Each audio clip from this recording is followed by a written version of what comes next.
Terima kasih sahabat MGTV, Anda masih bersama kami dalam program Sahabat Peduli dan segmen kedua menyapa Anda masih bersama kami. Insya Allah kita akan coba mengupas kembali tema mengenai santri tangguh Indonesia, atau Anda pun ketika datang ke Darut Tauhid Anda pernah mendengar namanya Satguna.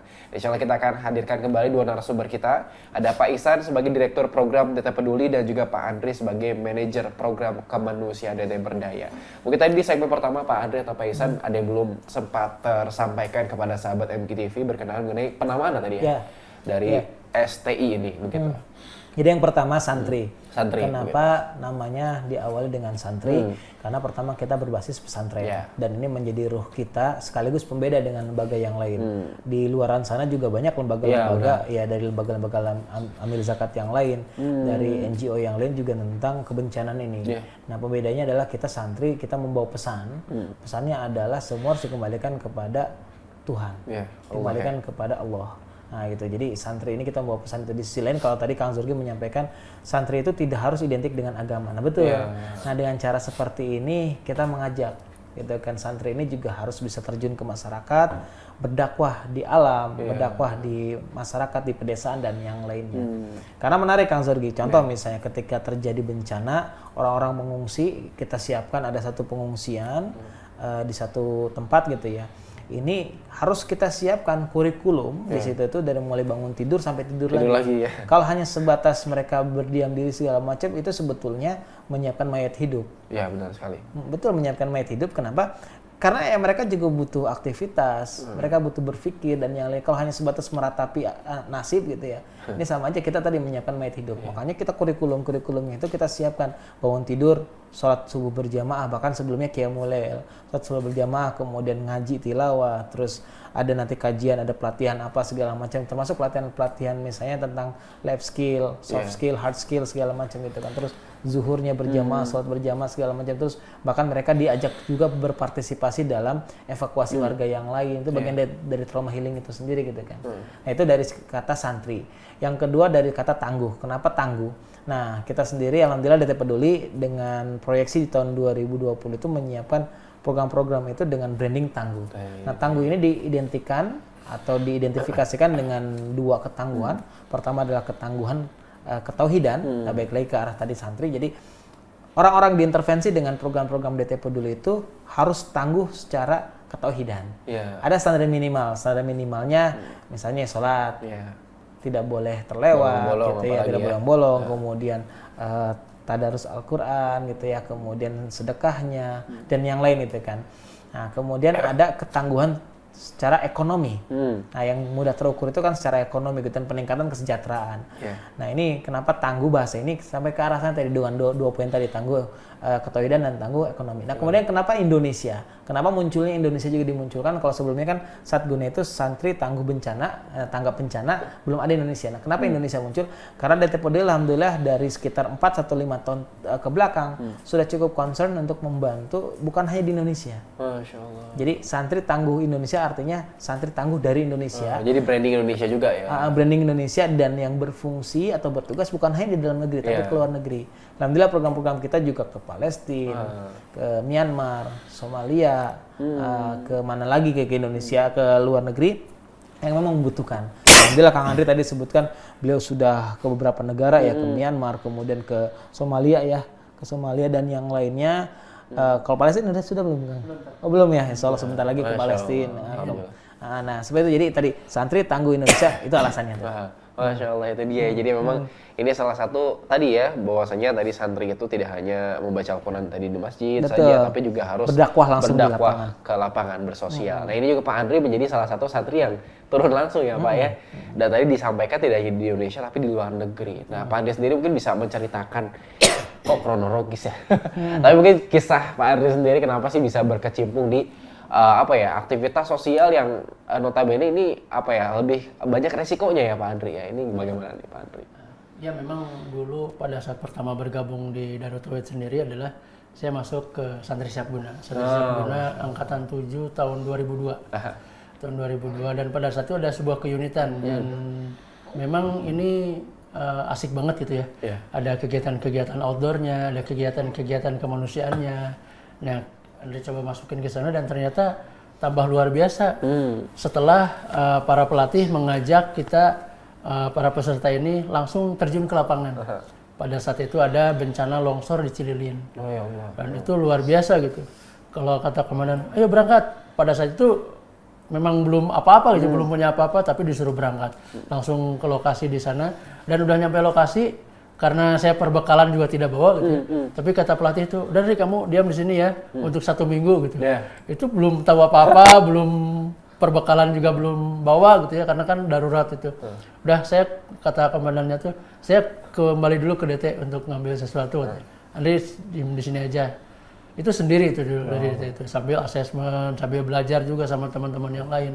Dan di sanalah muncul rasa-rasa empati, rasa keinginan untuk membantu warga yang memang sedang berduka, mungkinnya sedang mendapat ujian. Bahkan di sana juga begitu warga penyintas atau pengungsi atau korban tersenyum dan bilang terima kasih, itu udah luar biasa. Itu sudah sebuah penghargaan, penghargaan yang tidak ternilai, bahkan bisa diibaratkan ini lebih dari uang gitu ya, lebih dari uang justru. Dan dari sanalah mulai apa namanya, ada edik gitu, edik untuk terjun langsung ke masyarakat gitu ya dalam hal penanggulangan bencana itu. Sampai sekarang alhamdulillah diberikan kesempatan terus dan masih diamanahi sama DT Peduli dan DT Berdaya juga untuk kegiatan-kegiatan kemanusiaan. Yang terakhir, memang sih tadi kata Kang Ihsan juga menyampaikan bahwa setiap di lokasi bencana itu pasti ada masalah. Masalah yang utama adalah yang itu tadi adalah turunnya nilai-nilai ruhiyah, turunnya nilai-nilai akidah. Ketika bencana itu, terjadi. ketika bencana itu, bahkan ada sebuah seorang ustadz di Lombok pada saat itu Andri tugas ke Lombok juga menyampaikan tetua warga di sana, jangan sampai katanya kita sudah mah kehilangan harta benda, kehilangan rumah, kehilangan hewan ternak, keluarga juga hilang. Jangan sampai kita juga kehilangan iman. Itu langsung nyentuh ke kita. Ini luar biasa gitu ya, seorang imam masjid di sana, tetua di sana. Itulah yang membuat kami begitu bersemangat untuk membantu lebih gitu. Makanya kami di sana di Lombok itu selain membuat tenda-tenda untuk pengungsian, kami juga membangun musola.